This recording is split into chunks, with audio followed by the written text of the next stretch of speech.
క్రైస్తవుని చుట్టూ, విశ్వాసి చుట్టూ దేవాది దేవుని సన్నిధి, మీ చుట్టూ దేవుని సన్నిధి, దేవుని కాపుదల, దేవుని దూతలు ఉన్నాయి అని నమ్ముతున్న వారు ఉండి చేతులెత్తి హల్లెలూయా చెప్తారండి. ఎంతో ప్రయత్నిస్తున్నాడు అపవాది మిమ్మల్ని ఏ రీతి అయినా పాడు చేయడానికి. కానీ మనకొకటి ఉంది, ఏంటదంటే యేసు రక్తం ఉంది. హల్లెలూయా. ఆయన రక్తము మన కాపుదల. ఆమేన్.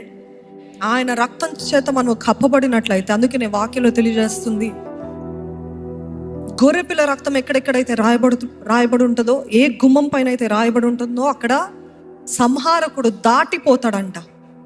ఆ రోజు గొర్రెపిల్ల రక్తం, ఈరోజు ఎంతో విలువైన, శ్రేష్టమైన, నిష్కలంకమైన, పరిశుద్ధమైన రక్తము, యేసే రక్తము మనల్ని అందరినీ కప్పింది. నమ్మిన వారు ఉంటే యేసు రక్తమే జయమని చెప్తారా?